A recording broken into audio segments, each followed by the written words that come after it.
Bienvenidos a todos y cada uno de ustedes, habitantes de la orilla del miedo.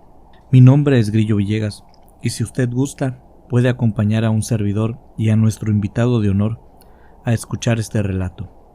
Esperamos, por supuesto, que como se lo pedimos en cada relato, podamos contar al final con su valiosísima opinión. Si a usted le gusta escuchar relatos paranormales, historias inexplicables, si también, por ejemplo, quisiera encontrar un espacio para compartir alguna experiencia del mismo tipo, ha llegado al lugar correcto. Sea usted, al igual que todos, bienvenido. La culpa, la tristeza, el enojo, la ira, son sentimientos muy oscuros y con mucha fuerza. Y si es que usted se pregunta por qué usé la palabra oscuros para describirlos, es simplemente porque a lo largo del tiempo se han escuchado muchísimas historias que parecen confirmar que estos sentimientos parecen ser una especie de imanes para entes de oscuridad, que les encanta estar alrededor de personas que tienen este tipo de sentimientos, y si no están junto a gente que así se siente, ellos buscan la manera de generarlo. Es como si estos seres pudieran olfatear estas sensaciones, o como si pudieran verlas en el aire y luego pudieran simplemente seguir un rastro visible hacia estas personas que pasaran por sus vidas en momentos difíciles. Como si estos seres se sintieran hipnotizados, atraídos de alguna manera incontrolable, como si fuera una droga para ellos. Los sentimientos son armas muy poderosas.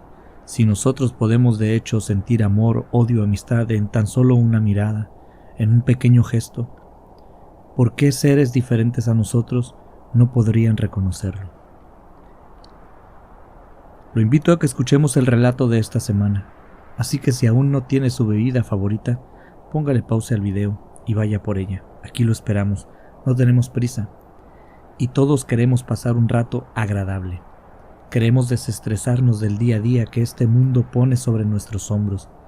Así que, por unos minutos, recuéstese en su asiento o en un sillón. Cierre sus ojos e iniciemos este recorrido. La orilla del miedo, donde tus historias hayan vida.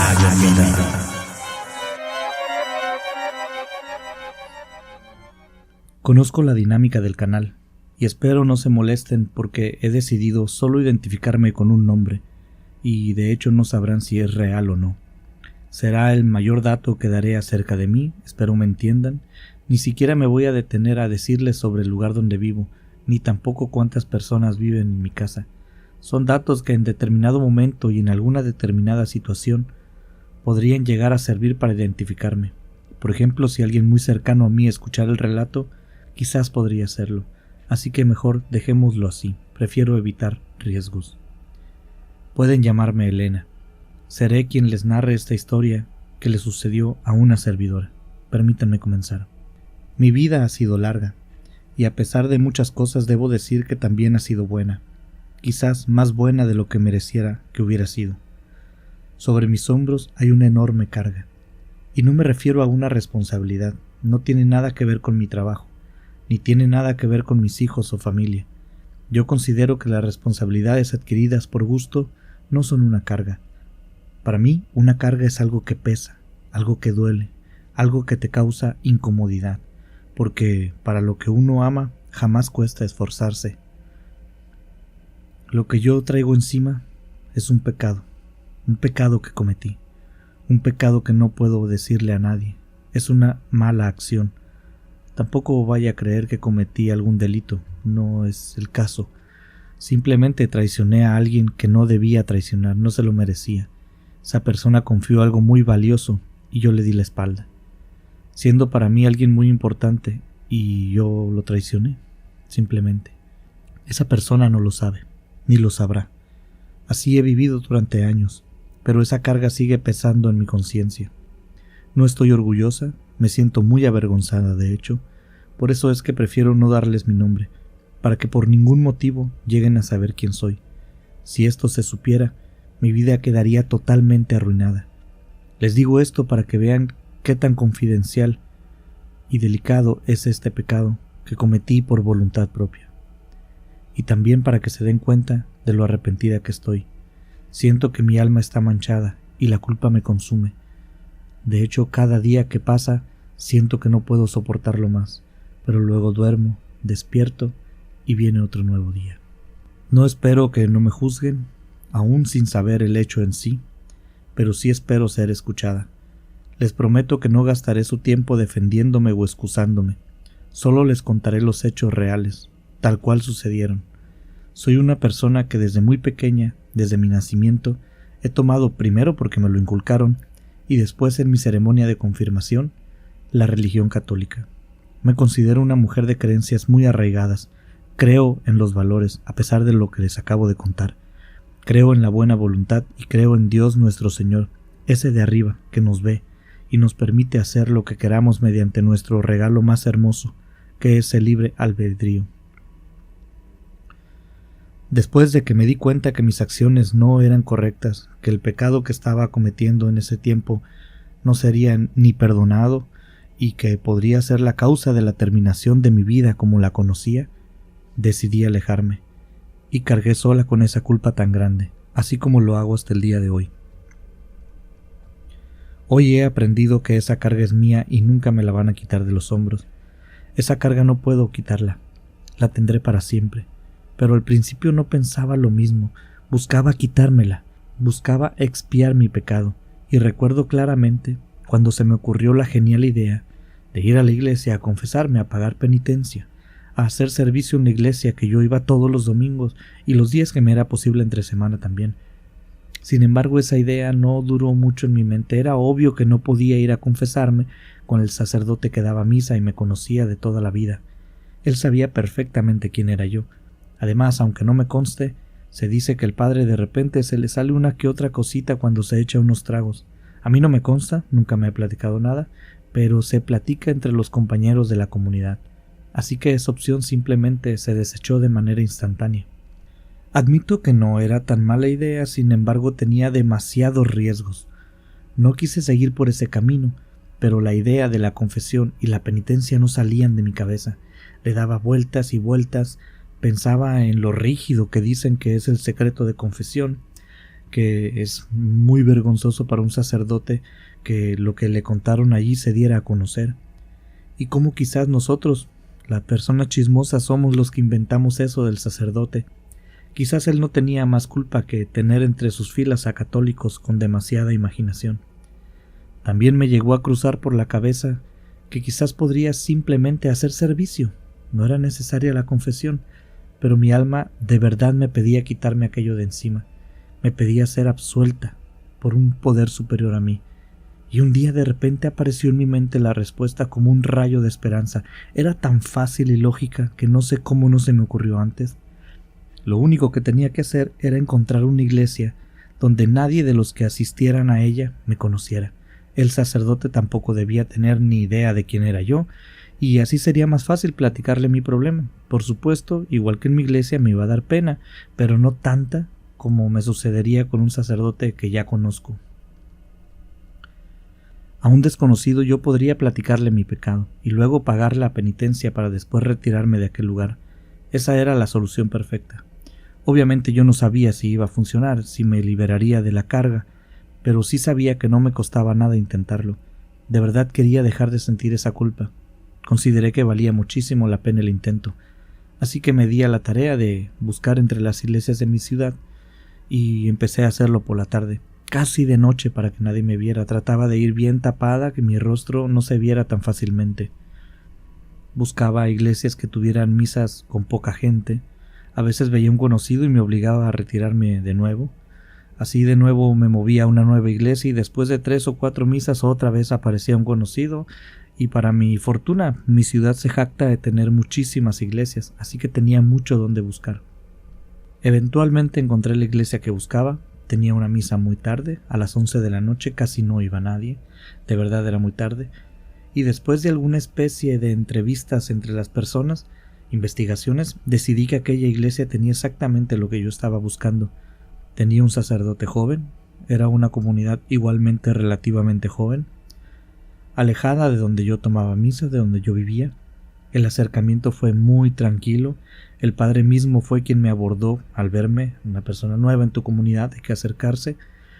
Él haciéndome preguntas acerca de por qué estaba yo ahí, pero creo que su intención era recibirme de manera cordial nada más. No buscaba investigarme ni nada, él solo buscaba ser atento. Yo me dejé atender por aquel sacerdote, más que nada para poder leerlo, poder analizar su comportamiento, darme una idea de quién era y cómo era. Estoy segura que él intuyó algo, porque cuando empezó a preguntarme sobre mi identidad, yo empecé a dar respuestas ambiguas. Terminó simplemente invitándome a asistir el tiempo y los días que yo quisiera. No quise mezclarme con la comunidad. Eso no era ni necesario ni era parte del plan. Además era muy riesgoso empezar a ser amigos. Siempre hay alguien que conoce a alguien que le cuenta a otro, así que mejor de lejecitos. Poco a poco empecé a hacerme más presente en las misas nocturnas, a platicar algunos minutos después de misa con el sacerdote, hasta que por fin me sentí segura. Le pedí al padre que me diera la oportunidad de hacer servicio dentro de la iglesia. Sin mentir, pero sin decir toda la verdad, le expliqué que traía algunos pesos sobre mí, que me gustaría expiar con el Altísimo, que el servicio me parecía un buen inicio y que tarde o temprano le pediría a él una confesión. También le dije que no quería mezclarme con la comunidad, por lo que le pedí la oportunidad de estar haciendo este servicio en la iglesia, en donde él me lo indicara, por supuesto, pero siempre y cuando fuera algún horario donde no hubiera gente, donde no hubiera tanta gente, para evitar el contacto. Sé que sería inevitable cruzarme con alguien, pero igual lo pedí. Recuerdo que aquel sacerdote se me quedó viendo de una manera muy extraña. De hecho, creo que sospechó algo raro en mí, no sé bien qué, pero así lo sentí, como si él hubiera presentido algo. Me dijo: puedes venir en las tardes. Aquí pregunta a quien veas para que le ayudes en una cosa u otra. Yo nunca estoy en las tardes. Solo llego para la misa de la noche y luego me retiro. Fue la respuesta que el sacerdote me dio. Agradecí aquella apertura y empecé a prepararme para venir a ayudar en esta iglesia. Me presenté la primera semana y me era muy difícil encontrar algo, porque a pesar de que había personas trabajando, haciendo limpieza, decorando, un pequeño grupo planificando algún evento, yo no quería acercarme a nadie, no quería entablar amistades ni mucho menos. Así que simplemente y de manera independiente busqué qué hacer. Empecé mi servicio con el área de limpieza, pero decidí hacerlo en la parte de afuera porque había menos gente. Me puse a barrer las banquetas, las maceteras, a podar los arbustos, a darles forma, a limpiar, en general limpieza. Supongo que por ser el exterior era por lo que había menos gente. En varias ocasiones se me acercó uno que otro compañero de ahí de esa comunidad, para invitarme a pasar a la iglesia, a colaborar en esto o en lo otro, pero siempre rechacé amablemente toda invitación de conocer a la comunidad, siempre sin decir mi nombre ni seguirle mucho la plática a nadie. Este proceso de invitarme se repitió en varias ocasiones. Ellos querían incluirme en la comunidad. Supongo que con el ánimo de que yo me acercara, enviaban a uno y luego a otro compañero, a una compañera, pero yo no me iba a acercar, así que con el tiempo simplemente lo notaron y dejaron de invitarme. Supongo que simplemente se cansaron de ser ignorados, obviamente. Yo también hubiera hecho lo mismo, y con todo seguro, también como yo lo hubiera hecho, ellos me catalogaron como una sangrona o alguien de pocos amigos. Quizás una mujer amargada, pero eso era lo de menos. Sería un daño colateral a mi reputación con tal de sacar lo que yo quería hacer. A veces entraba a la iglesia a dejar una escoba, a buscar algo, un trapo, a seguir trabajando adentro.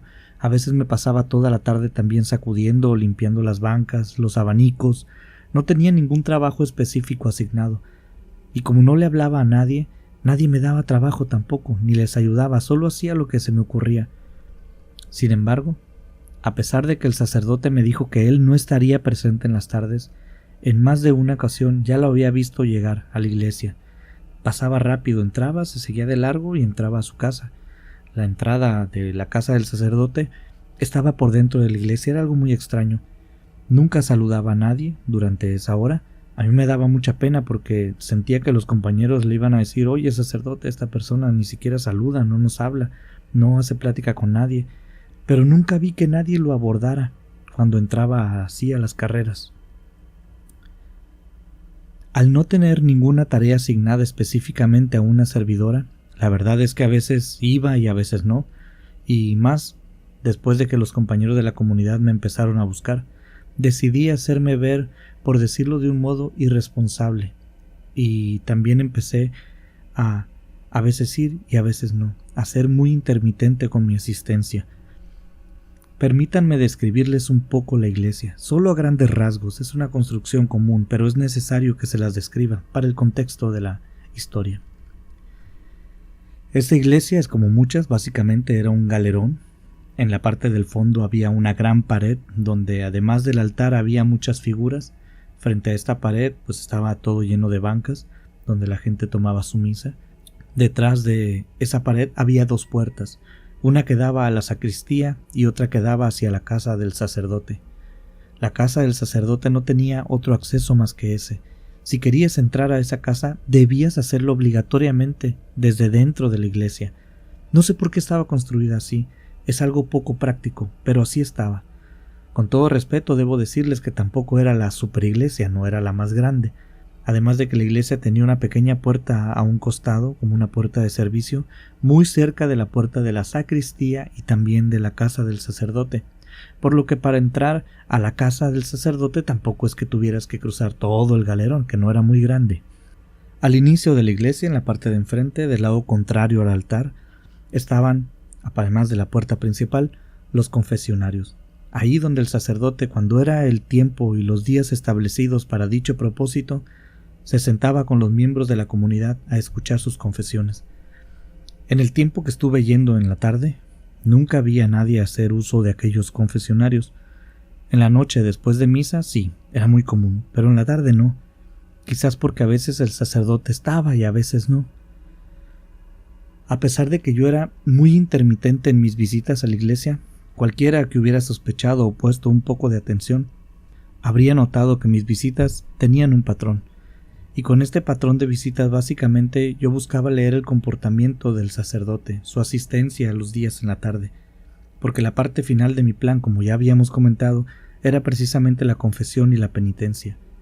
Sin embargo, no quería hacer fila después de la misa, recuerden que yo quería pasar desapercibida, así que empecé a hacer un análisis de las rutinas del sacerdote y de las rutinas de los compañeros de la comunidad, por lo menos de los que yo podía ver en ese horario, para poder encontrar ese momento justo. Pero quizás después de unas 6 semanas me di cuenta que no lo iba a lograr. Lo intenté, sí lo intenté, pero no lo iba a lograr. No lograba encontrar un patrón entre todas estas actividades, gente. Creo que era muy complicado, así que simplemente esperé a que el padre hiciera su aparición y que se conjugara con un momento en que no hubiera nadie cerca. Casi siempre él entraba por la puerta que está pegada a la casa, por esta puertita de servicio que tenía la iglesia. Así que me empecé a ocupar cerca de esa zona, porque el sacerdote nunca se detenía cuando aparecía en la tarde, solo entraba caminando a paso apresurado y luego se metía a su casa, sin voltear hacia donde estábamos los demás. Ni saludaba ni miraba, siempre iba mirada al frente y muy apurado. Así que supuse que cuando venía, lo hacía de carrera. Me puse en posición y cuando las dos circunstancias se dieron, me lancé como una fiera sobre su presa. Padre, por favor, regáleme 1 minuto de su valioso tiempo. Necesito pedirle algo. Aquel sacerdote se detuvo frente a mí, me miró y me dijo: «Dime, ¿en qué puedo ayudarte?». Entonces le conté que tenía necesidad de confesarme, que quería que él me ayudara con eso, pero tendría que ser en algún horario donde no hubiera nadie. Me daba mucha vergüenza lo que tenía para contarle, y no quería que alguien me viera llorar o nerviosa, y entonces empezaran las habladurías. Simplemente quería confesarme, pagar mi penitencia y pasar desapercibida. Aquel sacerdote se me quedó viendo de una manera muy extraña, muy parecida a la ocasión que lo hizo cuando le pedí que me dejara trabajar en la iglesia. Algo intuía, algo le hacía clic, aunque esta vez sentí una sensación muy extraña en mi cuerpo, una especie de escalofrío, un temblor, algo muy raro. Fue en 2 segundos, una incomodidad muy grande que surgió rápidamente. Solamente pasaron unos 2 segundos y luego el sacerdote habló: «No te preocupes, así lo haremos. Cuando no haya nadie aparte de ti y de mí, entonces te confesaré. ¿Quieres empezar hoy?». Me preguntó aquel sacerdote. pero casi era mi hora de irme y por alguna razón yo me sentía muy extraña hablando con aquel padre en esos momentos. Preferí que lo hiciéramos otro día y él solo asintió y se me quedó viendo, se quedó de pie frente a mí. Para mi sorpresa y rompiendo totalmente su rutina, después de hablar conmigo no se movió, no se fue a su casa como normalmente lo hacía. Se quedó allí de pie viéndome y mirando a los alrededores. Por mi parte sentí que esa incomodidad no iba a desaparecer. Así que le dije que me disculpara, me despedí y me retiré. Caminé hacia la salida, muy nerviosa por cierto. Podía sentir la mirada del sacerdote en mi espalda, y cuando iba a dar mi primer paso fuera de la iglesia, tomé un poco de valor, giré mi cabeza para ver si el padre aún seguía allí. Y en efecto, estaba de pie justo donde lo había dejado, y me estaba mirando directamente. Fue algo muy escalofriante. Días después el sacerdote llegó a la iglesia y de nuevo estábamos él y yo solos, no había nadie más.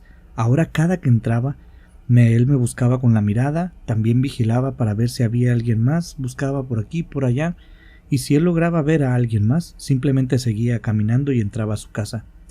Pero cuando me veía a mí sola dentro de aquella iglesia, señalaba el confesionario con su mano y me hacía un movimiento de cabeza como buscando mi afirmación, como para confirmar que fuéramos a confesarme. Pero muchas veces me negué. Él no me insistió nunca. Yo me sentía muy extraña. Poco a poco empecé a incomodarme menos con la situación esta del sacerdote, pero después empezaron a sucederme cosas muy extrañas, dentro y fuera de la iglesia, incluso en mi casa. Déjenme contarles algunas de ellas. Por ejemplo, cuando me encontraba dormida en mi habitación, en repetidas ocasiones me desperté, sudando frío, con alguna sensación horrible, rezago de una pesadilla que no podía recordar, sintiendo como si alguien estuviera en mi habitación además de mi marido y yo, pero no había nadie más.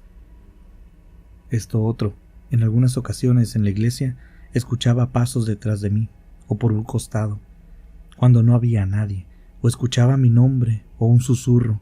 Estos eventos siempre estaban acompañados de esa sensación de temor, de desequilibrio, una sensación como de alerta, de un presentimiento de que en cualquier segundo algo podría suceder. Una vez, mientras manejaba, vi a alguien en la banqueta, una persona que por algún motivo se me hizo sumamente extraña, no sé por qué, pero me pareció muy perturbador. Era un hombre de unos 40 años, se veía muy bien parecido, con una ropa demasiado elegante para los tiempos actuales, una ropa demasiado elegante para la hora y una ropa demasiado elegante para la situación. No era una zona geográfica donde se suele ver este tipo de gente. Con mucho respeto les cuento que era todo lo contrario. Es una zona muy humilde donde no suele ver gente con ropas elegantes. Y desde que vi a aquel hombre en la distancia llamó mucho mi atención. Ese hombre estaba parado a media banqueta, sin moverse, observándome desde lejos. Y cuando pasé junto a él, me siguió con su mirada. Y yo me sentí como hipnotizada. No le podía quitar los ojos de encima. Él me miraba sin el más mínimo decoro, o sin despistar, como se dicen, o sin disimular que él me estaba viendo. Yo me le quedé viendo embobada. Recuerdo que le podía ver hasta una sonrisa en su rostro. Pensé que quizás le conocía por la forma con tanta confianza en que me estaba viendo, pero algo me hacía que no podía quitarle los ojos de encima. Casi choco por estar viendo a aquel hombre. Un claxon de repente me sacó de mi fijación por aquel, y un volantazo me salvó por escasos centímetros de chocar frente con otro automóvil. Después del volantazo y de la descarga de adrenalina pisé el freno a fondo. Dicen que no debes hacer esto, pero mi lista de cosas que no debes hacer en un posible choque automovilístico la traía perdida en ese momento. Así que frené de golpe por instinto. Por suerte, no manejo a gran velocidad. El carro se detuvo rápidamente y cuando medio volví en mí, después de unos pocos segundos, giré para buscar a aquel hombre y ya no estaba en la banqueta, y eso que apenas habían pasado muy poquitos segundos. Y quizás este fue el incidente más peligroso, pero les repito, esta sensación de estar siendo observada se volvió una constante. Por ende, la incomodidad de hablar con el sacerdote pasó a segundo término. No les voy a mentir, cuando comencé a incomodarme con la presencia del sacerdote, temí que lo peor fuera a suceder. Pensaba que quizás esto que estaba sintiendo era una especie de alerta, porque así se sentía, que me advertía que el sacerdote me pudiera hacer algo, quizás extorsionar con lo que yo le fuera a contar o un abuso mayor físico sobre mi persona, por esa mirada invasiva que sentí de su parte la última vez que hablé con él.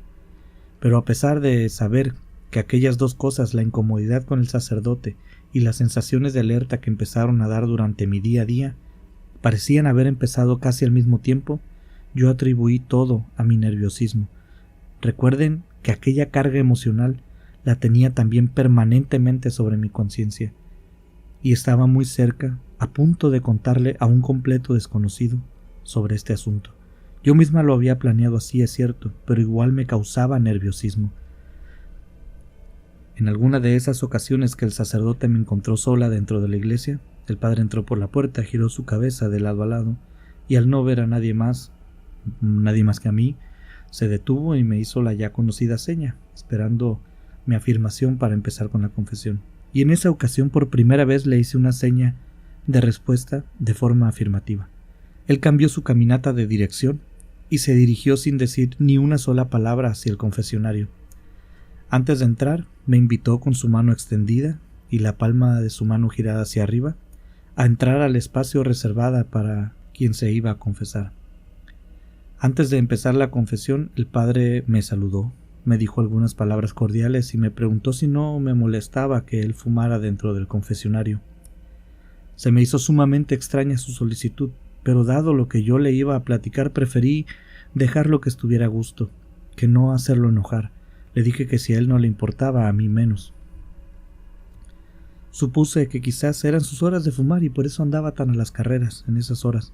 Yo se las estaba quitando. Supuse muchas cosas además de eso, pero sinceramente no eran ni siquiera importantes, ni me molestaba que él fumara. Creo que mi mente solo buscaba distraerme de aquello que tenía que contar. Para mí fue muy difícil aquella tarde. Ahora les diré por qué. Comenzamos el sacramento de la confesión. Bendíceme, Padre, porque he pecado. Empecé a contarle al sacerdote, muy despacio, de manera muy detallada, mi pecado. Empecé diciéndole por qué lo había hecho. Empecé poniendo excusas, dando mi punto de vista sobre la situación, del por qué yo creía que aquello había sucedido. Él escuchaba atentamente. Cambié poco a poco sobre la forma de narrar el suceso, pero debo aclararles algo más. Mi pecado tiene que ver con una infidelidad que tuve en mi matrimonio. Una infidelidad con alguien muy cercano a nuestro matrimonio, por eso no puedo dar muchos detalles. Cuando seguí contando al padre, él empezó a interrumpirme. Empezó a cuestionarme al respecto. Primero parecía que su intención era acorralarme para que yo lograra llegar a alguna conclusión específica, para que yo pensara de algún modo, tumbando mis argumentos, haciéndome sentir culpable en cada respuesta que me orillaba a dar.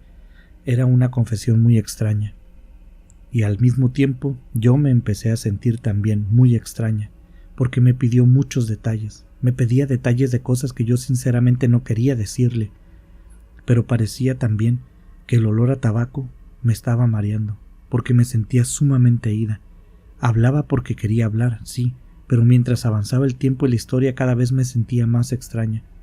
El humo y el olor a tabaco no me son extraños, lo conozco, y recuerdo de hecho que pensé, ¿qué cigarrillos fumará este padre? Huelen muy feo. Pensé que eran unos cigarrillos muy corrientes. Mientras más avanzaba en mi confesión, recuerdo que al sacerdote se le cambiaba cada vez más su voz, se hacía más gutural. Yo percibía ese cambio y me sentí muy extraña, pero entre los mareos y mi concentración en no desviarme de mi confesión, no me detuve, seguí contando, pero además de mareada, también podía sentir que algo no estaba bien. Sentí que había pasado mucho tiempo desde que empecé a contarle a aquel sacerdote sobre mi pecado, muchísimo tiempo. No sabía cuánto había pasado porque me sentía muy extraña, como si estuviera ebria, muy ebria, demasiado, lo cual era raro porque ni siquiera estaba haciendo calor como para que ustedes me dijeran que se me bajó la presión quizás o que me había sofocado. Recuerdo que en algún punto me di cuenta, el olor del cigarro del sacerdote cambió. Era otro totalmente. No sé exactamente cuándo sucedió, solo sé que me di cuenta en algún momento. Ahora olía como azufre, un olor a azufre muy fuerte. Y aún Al día de hoy puedo recordar lo último que aquel sacerdote me dijo. Justo ahora que se los estoy contando siento cómo se me enchina la piel por recordar exactamente cómo sonó. Lo recuerdo porque su voz fue horrible, gutural. Una voz con un tono de voz que nunca en mi vida había escuchado ni lo he vuelto a escuchar. Disfruté mucho tu historia. Vuélvemela a contar. Cuando escuché aquella voz, que ya no era la del sacerdote, salí de mi ensimismamiento. Me puse de pie de manera torpe lo más rápido que pude, deteniéndome un poco de las paredes del confesionario, y entonces salí sin decir nada. Abrí de manera violenta el área del confesor para ver al padre, para enfrentarlo, y aquella sección del confesionario solo tenía una cortina para ocultar quién estaba dentro. Definitivamente no estaba preparada para lo que vi allí. Vi a un ser vistiendo unas elegantes ropas, demasiado elegante para los tiempos, demasiado elegante para la hora y para la situación. No sé si lo recuerden de lo que les acabo de contar. El ser que estaba dentro del confesionario, del otro lado donde yo estaba contándole esta historia a un sacerdote, tenía puesta la misma ropa que el hombre que casi me hace tener un accidente automovilístico, pero esta vez no tenía la apariencia de un hombre bien parecido. Tenía unas facciones muy cuadradas, pero su piel era escamosa, con unas especies de cuerno brotando de toda su cara, cuernos pequeños, protuberancias. No sé si conozcan a los camaleones del desierto. Su piel era muy parecida, pero con la anatomía de un ser humano. Escamas de color grisáceo. Él estaba sentado en un lugar donde debería de estar el sacerdote que yo vi entrar. Me miró y me dijo: ¿Me la cuentas de nuevo? Me dijo esto mientras con unos ojos totalmente negros sentía su mirada dentro de mí. Una sonrisa malévola y burlesca se pintaba en su cara. Yo di un grito tremendo al tener esa visión frente a mí. Me di la vuelta y salí corriendo medio tambaleante. Me sentía muy mareada, pero mientras iba corriendo y alejándome de aquel confesionario, me di cuenta que era tardísimo, ya había gente en la iglesia, pero a mí me importó poco. Salí corriendo, rápidamente volví en mí mientras me alejaba de aquel lugar. Todo el camino a casa conduciendo mi automóvil sentía que eso venía tras de mí. No podía dejar de sentir el olor a azufre en mi nariz. Era fuertísimo. Llegué a casa, no dormí. Llegó la noche siguiente, tampoco dormí. En el tercer día caí rendida de cansancio en la tarde. Dormí toda la tarde y toda la noche sin despertarme ni una sola vez. Pero al despertarme ese cuarto día me sentí muy recuperada. Obviamente no podía contarle a nadie sobre lo que había sucedido porque brincarían muchas preguntas y era lo que menos quería. Sin embargo, recapacité. Entendí. Saqué mis conclusiones. Por algún motivo aquel humo del sacerdote me había intoxicado. Sabrá Dios qué tendría el cigarro. El padre pudo haberle puesto algo. Entonces todo tomó sentido. Yo me imaginé todo. Entré en algún estado de alucinación por la intoxicación del humo. Me sentí muy apenada porque el sacerdote me había visto reaccionar así. Estaba segura de que yo le había contado todo a aquel pobre hombre, aunque recuerdo que luego pensé: ¿puedo volver, disculparme y explicar lo que pasó? No era necesario, pero aún no tenía mi penitencia. La pediría, entonces todo acabaría ahí. Me decidí, lo iba a hacer. Esperé afuera de la iglesia hasta que el padre apareciera, pero no lo vi en toda la tarde. De verdad quería que este capítulo se cerrara, así que no me importó y esperé sentada en mi carro hasta la noche, varias horas, hasta la misa de las 11. El sacerdote llegó alrededor de las 10 de la noche. Entré, le hablé de la distancia, intenté hablar con él antes de que empezara la misa. Lo llamé y él me hizo señas para que me acercara, para que lo siguiera. Comenzó diciéndome que le habían reportado sobre mi incidente. Empezó preguntándome, por supuesto, si yo me encontraba bien, preguntándome sobre mi salud. Le agradecí su preocupación y le externé mis disculpas. Pero él se dio por desconocido al tema. Él no reconocía lo que yo le contaba que había pasado. Estuvimos intentando aclarar el punto. No, yo vi esto, no, yo vi aquello, no, sí esto, lo demás. Comparando historias. Para este punto ya habían llegado algunas de las personas que normalmente estaban en la iglesia conmigo durante la tarde. De hecho, había una señora que yo vi cuando salí huyendo del confesionario. Lo que conversamos entre los tres fue muy extraño. porque el padre me aseguró que él nunca estaba en ese horario. Y la señora que me vio salir del confesionario dice que sí me vio, que yo grité y salí corriendo, pero también me aseguró que el padre no estaba ese día en la iglesia durante mi ataque de pánico. Y ella también me aseguró que el sacerdote no había ido ningún solo día en varios meses en el horario en que yo lo veía caminar por aquella iglesia. Estimados habitantes de la orilla del miedo, muchas gracias por llegar hasta este punto de la historia. Se los agradezco de manera personal y a nombre de nuestro invitado especial. Como muestra de nuestro agradecimiento, me gustaría que juntos comentáramos con el emoji del gatito. Si usted ha llegado hasta este punto y quiere que nuestro invitado de honor lo sepa, hágalo de esta forma. Así, además, será un modo de decirle que aquí estamos, que lo hemos escuchado. ¡Qué historia tan interesante!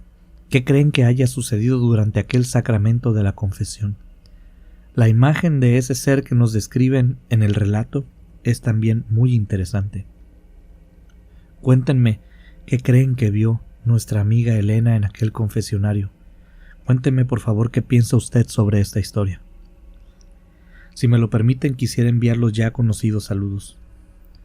Sandra Castruita, nuestra amiga de Torreón, te enviamos un gran saludo y te damos la bienvenida de nuevo. Esperamos que te quedes con nosotros por mucho tiempo más. Hasta Playa del Carmen vamos a enviarle saludos a Jairo Cuevas. Jairo es tan buena persona que siempre envía buenos deseos para quien nos cuentan las historias. Gracias por preocuparte por los demás, amigo Jairo. Esa es una característica de una buena persona. Lina Araque, amiga de Florida, te mandamos un saludo muy especial para ti. Espero que esta temporada de calorcito te vaya de lo mejor.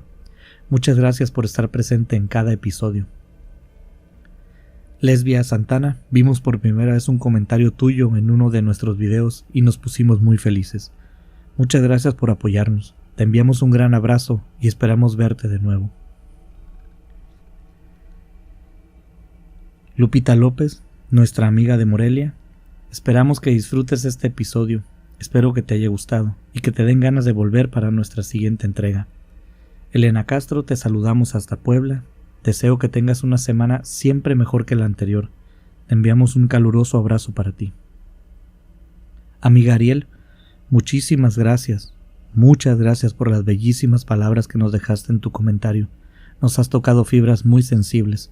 Gracias por acompañarnos y permitirme acompañarte. De manera muy especial también quiero saludar a Elber Pacheco, a Casey Dalton y a Fabi Jiménez. Ellos nos escuchan desde California.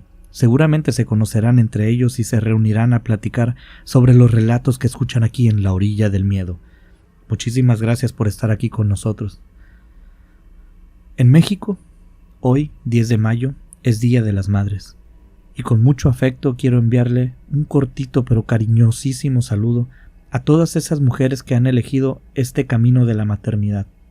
Mi más grande respeto y admiración para todas ustedes. También quiero contarles sobre un habitante de la Orilla del Miedo, que al igual que la mayoría es uno de esos que llamamos los habitantes silenciosos, que siempre están viendo nuestros videos, que los comparten, que nos mandan mensajes privados para comentarnos diferentes cosas relacionadas con la historia, pero rara vez lo vemos que comenta. Hoy le enviamos un saludo. Hoy queremos hacerlo. Su nombre es Rafael Guzmán. Muchas gracias, carnalito, por estar aquí con nosotros. También de nuevo les pido su permiso para tomar este espacio y mandar un saludo especial a todos los trabajadores administrativos de la Universidad Autónoma de Baja California Sur, quienes en estos momentos se encuentran en una lucha justísima por el respeto de sus derechos laborales. Ánimo, amigos, entre todos podemos salir avantes en esta lucha, que no bajen esos ánimos. Les mando un abrazo y mi reconocimiento total a cada uno de ustedes. De la misma manera, saludamos a todos quienes estén escuchando este relato. Gracias por escuchar, gracias por compartir y gracias por dejarme acompañarlos un ratito más esta semana. Soy Grillo Villegas y si usted gusta, está más que invitado para vernos aquí dentro de 7 días, para dar un recorrido más por la orilla del miedo.